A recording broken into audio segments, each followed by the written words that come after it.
Today we're going to be talking about emergency procedures. This is something that you should know, memorize, learn right off the bat when you get into training, because this could happen at any point, and you always want to make sure that you're prepared and know those emergency procedures. Plus, once you get into the solo stages and the solo cross-country stages and you're by yourself, you want to be an expert at these emergency procedures. You don't want to just be starting to learn them. So start studying them as soon as you start training with your instructor, and then that way when you get to that solo stage, you are an expert on these, and if you ever got into one of these situations, you could land the plane safely, get yourself out of that emergency procedure. It's one thing to know it and to have it memorized and be able to recite it to your instructor, but it's another thing to be able to know it well enough that if you are in a situation where the stress is heightened because it's an actual real emergency situation, that you can apply what you know and handle the situation calmly and get through it. So it's pretty straightforward, and I'm just going to do emergency procedures as in an engine out. Our engine goes out while we're flying. You can also talk about engine fires, you can talk about electrical problems, you can talk about oil problems, fuel problems, all that stuff, but we're just going to say if our engine goes out, we no longer have an engine, all we're doing is gliding now, what are we going to do? Alright, so we're flying, engine goes out, we no longer have power. We're going to go through the ABCDE checklist. This is what my instructor made me memorize during our training, and then double checked that I knew this 110% before I went and soloed. Our A stands for airspeed. B stands for best glide speed. C stands for check engine. And then D stands for declare emergency, and E is execute landing. So not always are we going to go through this whole checklist. Let's say that we get here and we check our engine and we're able to restart it. Then we're going to, we don't really have to go through the rest of this checklist, but since it already went out once, as far as what I'm comfortable with goes, if my engine already went out once and I got it to start back again, I'm going to be finding that nearest airport and I'm going to be flying in that direction, and I'm going to land. I'm not going to continue my flight. So if you get your engine restarted, you can look for the nearest airport and just fly in that direction, hoping that you make it there with your engine restarted. And then while you're flying there, be constantly looking out your windows for fields, places to land in case your engine does go back out again and you have to land before you get to that airport. And the B, totally just blank as a stupid mistake, but B is best landing spot. So our A is airspeed, so we want to pitch for our best glide speed, because that's going to let us glide the furthest amount, the furthest distance, without losing much altitude. So it gives us time to prepare to land in an emergency situation, to check things inside our cockpit, to declare an emergency, things like that. So whatever your best glide speed is, pitch for that and get it trimmed for it. So pitch for it, then trim. The reason we want to take the time to trim out the plane is because we're going to be doing a lot of other things while we're in the process of descending and getting closer to the ground, and we have no engine and we're in a stressful situation. So that's one thing that we can take off our plate and not have to worry about. So if we get the plane trimmed for best glide speed, then we don't really have to worry about our yoke and constantly messing with it to pitch for our best glide speed. The plane will do it on its own. That way we can focus on looking outside, checking our engine, declaring our emergency, focusing on our landing. So a little side note with all this too is think about whenever you do lose your engine, what altitude you're at. Because some of these things we might want to eliminate if we're at a lower altitude. If we're at 5,500 feet, we should have a decent amount of time to get these things done. But if we're at if we were climbing up to like 3,000 and we're not even at 3,000 yet, let's say we're at 2,500, we're not going to have a ton of time. So we need to be pitching best glide speed really quickly, picking out our landing spot, and then we're checking our engine really quickly. If we don't have time to declare an emergency, don't. Like, just focus on landing the plane safely, because if we declare an emergency when we have no time, and instead of focusing on our landing, we're talking to ATC, and then we're not focusing on our landing, and we butcher our landing and die, then what good is declaring the emergency going to do? So focus on your landing is the most important thing. Make sure you safely land the plane. And if you have time, declare an emergency, because they can help you afterwards, when you've landed, and they need to send emergency out, like they're going to send search and rescue out there and to help you. So take your altitude into account whenever you do lose your engine. So we pitched to our best glide speed. Now we're looking for our best landing spot. So look around you, look for fields. If you can pick a brown field over a green field, that's better. I would say that a brown field is probably our most ideal landing spot that doesn't have trees, that doesn't have power lines. These are all things you want to look for. Power lines, not good. Trees, not good. If we can find a brown field, the reason that is because it's probably dry and it's dirt, versus grass that can have bumps in it that we can't see because of the grass, or it could be more moist, so we could get stuck in it, or we could flip over when we land in it.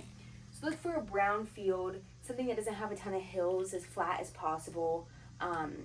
If we can't find a brown field, then go for a green field, something that has sufficient amount of field that you can land and stop the plane before smacking into like a house or a tree or whatever.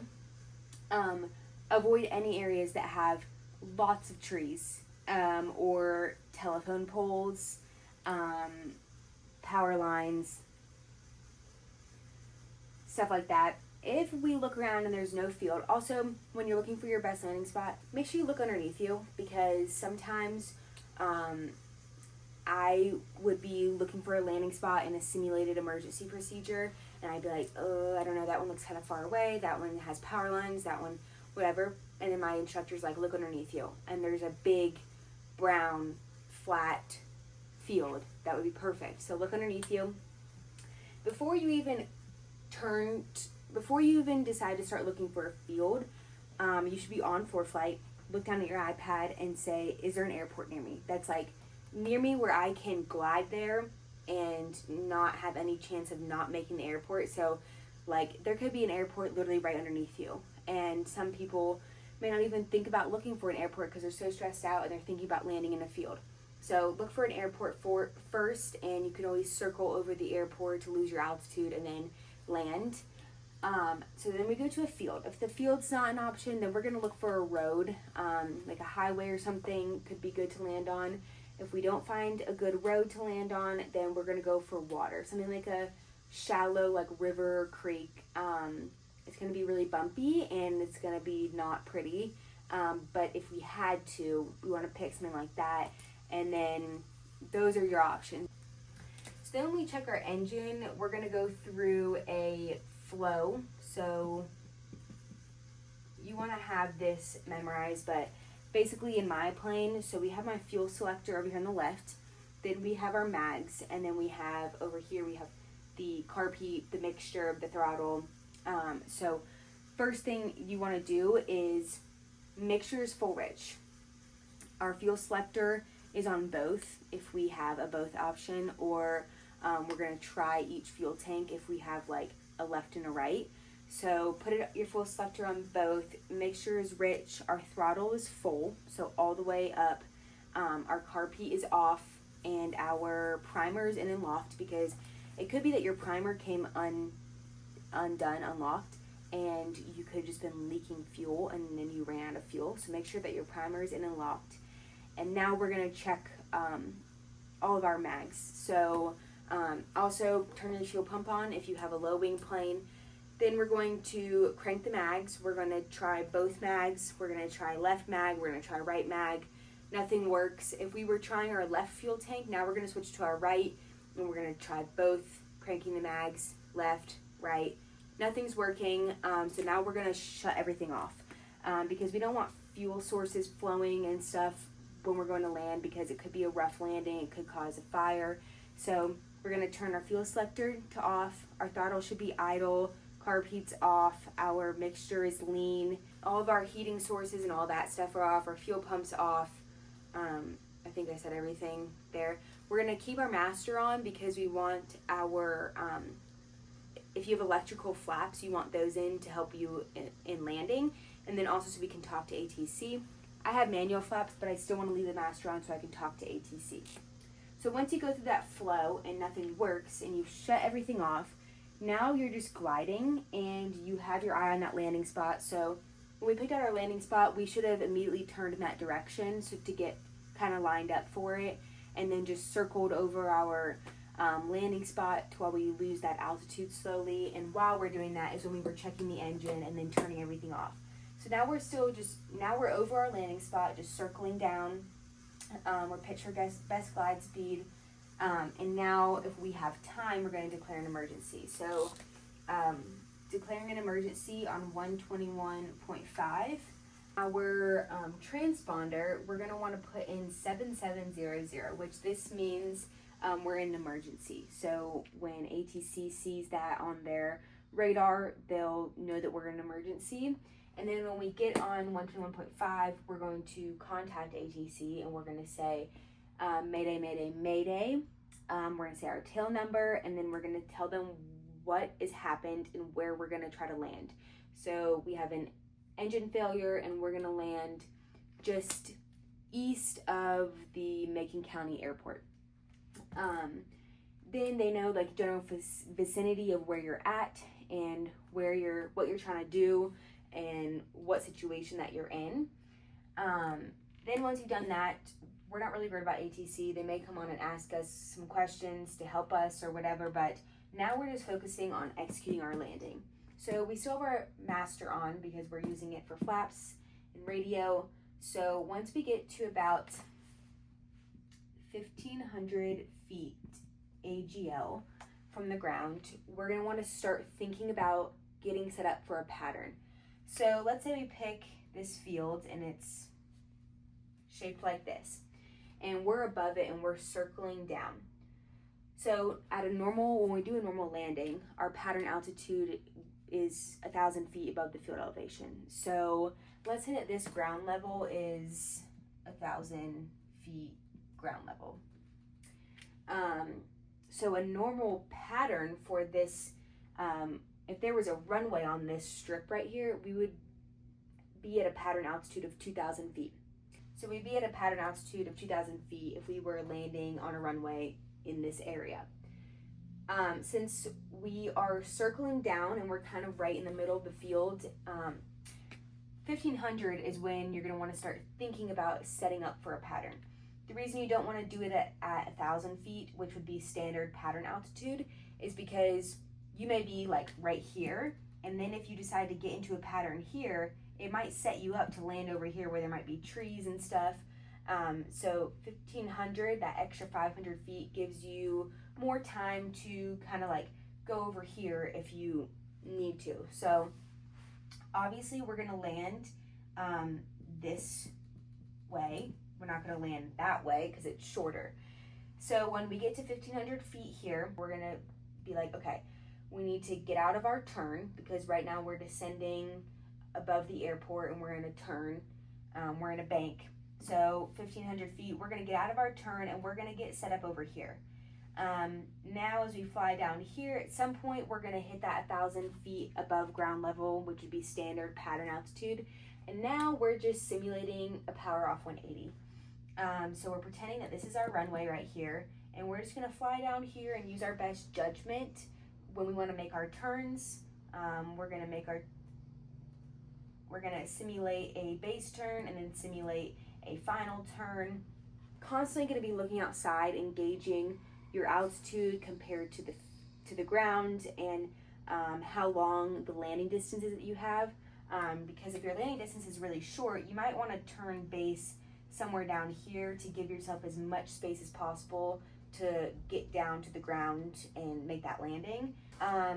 You still want to be pitching for your best glide speed just to give yourself as much time as possible. And then once you get to final and you're just coming in for a landing, you want to make it as normal as possible for yourself. So if you're coming in really high or fast, then add in some flaps.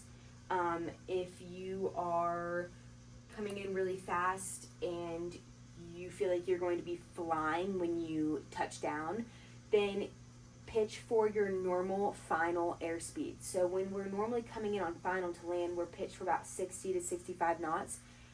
So in this situation, I might pitch for about 65 knots on final. Maybe do a 65 knots on final. And now we're just literally focusing on putting the plane on the ground. So we still have our master on because we were using our flaps. Once you've guaranteed that you're going to make the field and you're not too high, you're not too fast, you don't need any more flaps in, we're going to switch off our master switch to prevent any electrical fires from happening. Mag should be off. We're going to prop our doors open because if we had a really rough landing and the doors were shut, they could get jammed shut and then we're stuck in there. So we're going to prop them open. And then we're going to take our headset off. If you have sunglasses on, take those off. Make sure your seatbelt's fastened and your shoulder strap is on. And if you have time in any of this list right here and you have passengers, try to brief your passengers so that they know what to expect. Like, make sure you have your seatbelts on. Take your sunglasses off. Take your headset off. When we touch down, we're going to go out the doors. We're gonna exit the plane to the back and then away from the plane.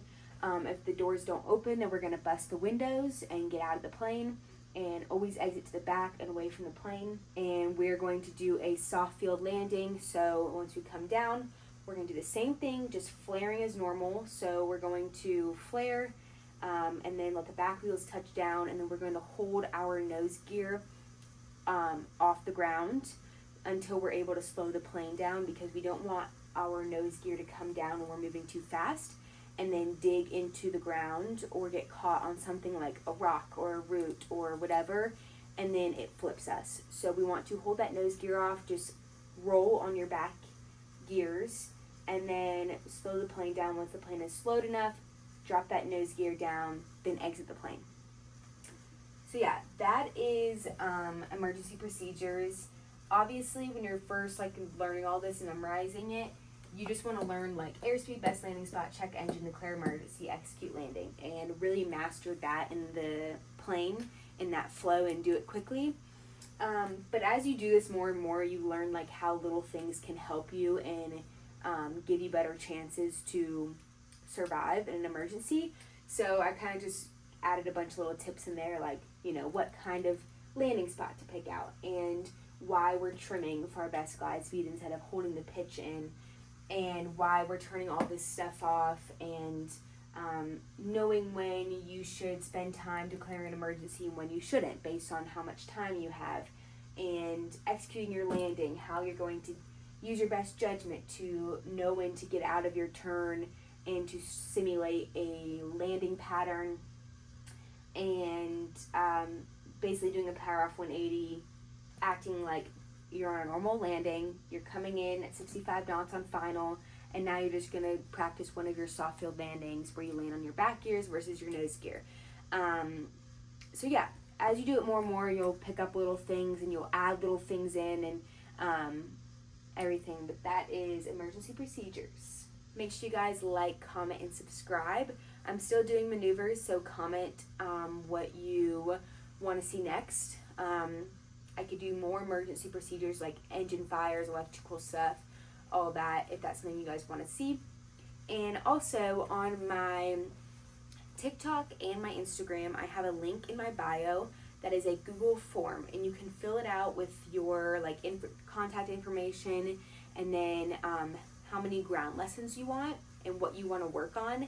And I will get that form, and it's for online ground lessons. So if you're struggling with the ground lessons with your instructor, or the way they're explaining things just isn't working for you, or they charge a crazy amount of money and you can't afford it, I'm charging $50 an hour. You can individual ground lesson sessions. They're an hour each over Zoom, and we'll work on specifically what you want to work on. I'll prepare the lesson beforehand, so 2 days before our lesson, you will tell me exactly what you want to work on. I'll have it prepared. That way we're using the most of our time, and there's no time during that hour session where we're both just sitting there like, okay, what are we going to work on now? Because that's happened to me before. So it'll be an hour of exactly what you want, $50 for each session, or you can buy 4 sessions that are good for 2 months, and that will be $150. So you're basically getting 1 ground lesson for free. And yeah, just fill out that form. Once I get your information and what you want to work on, I'll send you a follow-up email of kind of how we'll go about scheduling your lessons, what we'll work on, and what you need to send back to me before we do our first lesson, and then we'll get it booked and you guys can pay. I'll send you the Zoom schedule link, and then we'll meet and do an hour-long ground lesson. So that is it. Make sure you go fill out that form if you want to do online ground lessons. I can also, during the online ground lessons, we can do something like this where I set up my camera and you're on Zoom and I can teach you up here like I'm teaching to you in a classroom, or we can just sit down face to face and just go through things. I can answer questions for you. I can do mock check rides, whatever you guys want. So go fill that out, like, comment, subscribe on this video, and go follow my TikTok and Instagram. So I'll see you guys next time.